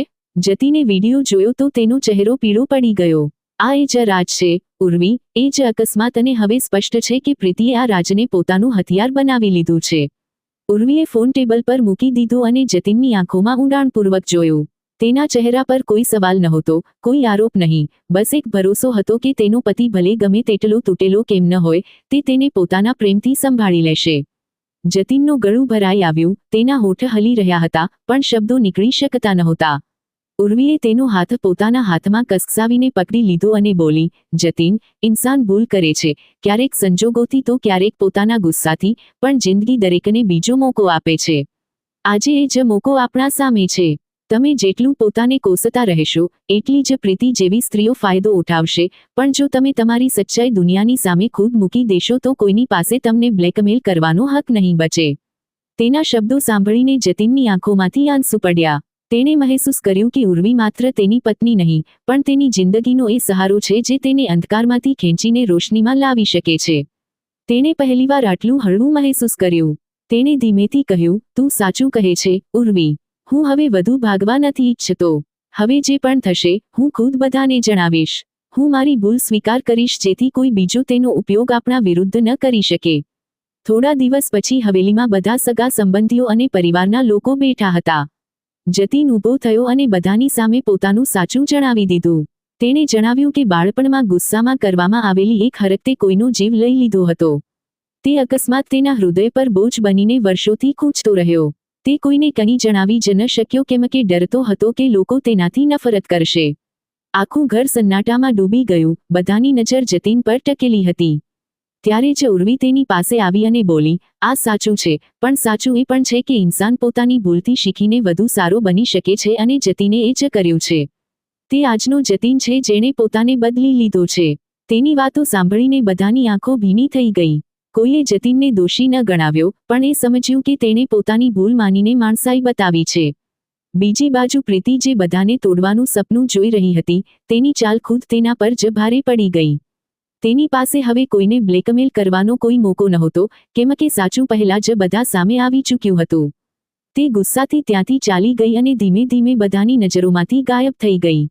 જતીને ચેનનો શ્વાસ લીધો. તેણે ઉર્વીને પોતાની પાસે ખેંચીને કહ્યું કે, જો તું સાથે ન હોત તો કદાચ હું ક્યારેય આ હિંમત ન કરી શકતો. ઉર્વી મલકાઈ અને બોલી, હું સાથે છું, જતીન, હંમેશા અહીં જ રહીશ. કેમ કે લગ્ન માત્ર ખુશીઓનો સાથ આપવાનું નામ નથી, પણ મુશ્કેલ સમયમાં એકબીજાને થામવાનું નામ છે. જતીને ઉર્વીનો હાથ પોતાના હાથમાં થામ્યો અને બોલ્યો, હવે લાગે છે કે મારી જિંદગીમાં સાચા અર્થમાં નવી શરૂઆત લીધી છે. ઉર્વી તેની આંખોમાં જોતા બોલી કે, હા, જતીન, દરેક મુશ્કેલી પછી સરળતા છે અને હવે આપણી મુશ્કેલીઓનો સમય ખતમ થઈ ચૂક્યો. હવામાં એક શાંતિ હતી. આકાશના તારાઓએ જાણે ગવાહી આપી કે સાચો પ્રેમ દરેક અંધકારને મિટાવી દે છે અને એ રાતથી જતીન અને ઉર્વીની જિંદગી માત્ર મોહબ્બત અને ભરોસાની દોરીથી જોડાઈ ગઈ જેને કોઈ તોડી ન શક્યું. બારીમાંથી બહાર આકાશમાં ફેલાયેલા વાદળો એવા લાગી રહ્યા હતા જાણે બધી પરેશાનીઓ પાછળ છૂટી ચૂકી હોય. જતીન પહેલીવાર આટલા હળવા દિલથી મલકાઈ રહ્યો હતો. તેની આંખોમાં હવે તે બોજ નહોતો, તે ડર પણ નહોતો જે વર્ષોથી તેને અંદરથી તોડી રહ્યો હતો. તેણે ઉર્વીનો હાથ પોતાના હાથમાં કસકસાવીને પકડી લીધો, જાણે દુનિયા સામે આજ સૌથી મોટી જીત હોય. ઉર્વીએ તેની હથેળી પર હળવેથી પોતાનું માથું મૂકી દીધું. તેણે મહેસૂસ કર્યું કે જતીનનું દિલ હવે શાંત છે. તેની ધડકનો હવે એ બેચેનીથી ભરેલી નહોતી, પણ શાંતિની તાલમાં ચાલી રહી હતી. તેણે ધીમેથી ફફડાવ્યું, હવે ન કોઈ જૂઠ છે, ન કોઈ ડર, બસ આપણે બંને અને આપણી મોહબ્બત હશે. જતીને તેની તરફ જોતા માથું હલાવ્યું, જાણે આ વચન તેની રૂહ સુધી ઉતરી ગયું હોય. થોડીવાર બંને શાંત બેઠા રહ્યા, પણ એ શાંતિમાં પણ એટલી વાતો હતી કે શબ્દોની જરૂર જ ન રહી. આ શાંતિ જ તેમની સૌથી મોટી ઊંડી વાતચીત હતી. જતીને અચાનક કહ્યું કે, જાણે છે ઉર્વી, જ્યારે તે પહેલીવાર મારો હાથ થામ્યો હતો ને, ત્યારે જ સમજી ગયો હતો કે હવે ભલે ગમે તે થઈ જાય, હું એકલો નથી. ઉર્વીએ તેની આંખોમાં જોતા મલકાઈને કહ્યું, અને હું ત્યારે સમજી ગઈ હતી કે જતીન, આ સંબંધ માત્ર કિસ્મતથી નથી બન્યો, પણ ઉપરવાળાએ આપણને એકબીજા માટે મોકલ્યા છે. જતીને તેને પોતાની બાહોમાં ભરી લીધી. એ પણ એવું લાગ્યું કે જાણે બંનેની રૂહો એકબીજા સાથે વાત કરી રહી હોય. આ માત્ર પતિ પત્નીનો સંબંધ નહોતો, આ સાથીપણાનો સંબંધ, તે સંબંધ જેમાં દર્દ, ભૂલ, સાચું અને માફી બધું સામેલ હતું, અને આ બધાને પાર કરીને તેમની મોહબ્બત વધુ મજબૂત થઈ ગઈ હતી. પ્રીતિનું નામ હવે બંનેની જિંદગીથી ભૂંસાઈ ચૂક્યું હતું. હવેલીની દિવાલો પણ હવે તેમની હસી સાંભળતી, અને જતીનના ઘરવાળાઓની આંખોમાં હવે શરમ નહીં, પણ ગર્વ હતો. બધા કહેતા કે ઉર્વીએ જતીનને બદલી નાખ્યો, પણ ઉર્વી જાણતી હતી કે હકીકતમાં જતીનના દિલમાં હંમેશા ભલાઈ હતી. બસ તેને કોઈ સાચા પ્રેમની જરૂર હતી જે તેને અરીસાની જેમ બતાવી શકે. થોડા મહિના પછી હવેલીમાં એક વધુ ખુશખબર ગૂંજી, ઉર્વી માં બનવાની હતી. જતીનની આંખોમાંથી ખુશીના આંસુ રોકાઈ જ નહોતા રહ્યા. તેણે ઉર્વીનું કપાળ ચૂમતા કહ્યું કે, હવે તો મારી દુનિયા પૂરી થઈ ગઈ. ઉર્વીએ હળવા સ્મિત સાથે જવાબ આપ્યો કે, નહીં જતીન, હવે આપણી નવી દુનિયા શરૂ થઈ ગઈ, નવા સિરેથી. અને ખરેખર એ દિવસથી તેની જિંદગીએ એક નવી સફર શરૂ કર્યો. મોહબ્બત, ભરોસો અને સાથ, આ જ 3 વસ્તુઓ તેમના સંબંધની સાચી ઓળખ બની. નફરત અને જૂઠ ભલે ગમે તેટલા ઊંડા કેમ ન હોય, સાચો પ્રેમ અને ભરોસો હંમેશા તેને મિટાવી દે છે, અને જ્યારે બે લોકો એકબીજાનો હાથ પકડી લે તો કોઈ તાકાત તેમને અલગ કરી શકતી નથી. આ વાર્તાથી આપણે એ સમજીએ છીએ કે જિંદગી ભલે ગમે તેટલી ગૂંચવાયેલી કેમ ન હોય, સાચું અને પ્રેમ ક્યારેય હારતા નથી. જૂઠ, નફરત અને ચાલો થોડા સમય માટે જીતી શકે છે, પણ આખરે માણસાઈ અને ભરોસો જ સાચી તાકાત બને છે. જતીનની જિંદગી ગમ અને અંધારાના પડછાયામાં ડૂબેલી હતી, પણ ઉર્વીના સાચા દિલે તેને તે અંધકારમાંથી બહાર કાઢ્યો. આ સાબિત કરે છે કે જ્યારે ઇન્સાન પાસે કોઈ એવો સાથી હોય જે શરત વિના તેનો સાથ આપે તો તે મુશ્કેલ રસ્તાઓ પણ પાર કરી લે છે. પ્રીતિએ ચાલો ચાલી, જૂઠ બોલ્યું અને લોકોની જિંદગી બગાડવા ઈચ્છ્યું, પણ આખરે તે જ પોતાની ચાલોમાં ફસાઈ ગઈ. આ આપણને એ શીખવે છે કે બુરાઈ ભલે ગમે તેટલી ચાલાક કેમ ન હોય, તેનો અંત હંમેશા ખરાબ જ થાય છે. ઉર્વી અને જતીનનો સંબંધ આપણને એ પણ બતાવે છે કે સંબંધોમાં સૌથી જરૂરી વસ્તુ છે ભરોસો અને માફ કરવું. જો ઉર્વી જતીન પર શંકા કરતી રહેતી તો કદાચ તેમનો સંબંધ ક્યારેય આટલો મજબૂત જ ન બનતો, અને જો જતીન પોતાના ગુસ્સા અને નફરતમાં ફસાયેલો રહેતો તો તે ક્યારેય ખુશ ન થઈ શકતો. ખરેખર પ્રેમની તાકાત દરેક નફરતને મિટાવી દે છે, અને ભરોસો દરેક સંબંધની બુનિયાદ છે. સાચું ભલે મોડું જ સામે આવે, પણ તેનો ઉજાસ હંમેશા દરેક અંધકારને ખતમ કરી દે છે. નફરતને મિટાવવાનો સાચો રસ્તો માત્ર પ્રેમ છે, અને સાચાને છુપાવવાની સૌથી મોટી સજા એ છે કે તે ખુદ જ એક દિવસ બધા સામે આવી જાય છે. દોસ્તો, આશા રાખું છું કે તમને અમારી વાર્તા પસંદ આવી હશે. વાર્તા પસંદ આવી છે તો વિડીયોને લાઇક કરો. ચેનલ પર નવા છો તો ચેનલને સબસ્ક્રાઇબ કરો, અને હા, નોટિફિકેશન બેલને જરૂર દબાવો જેથી આગળી અપડેટ સૌથી પહેલા તમને મળે.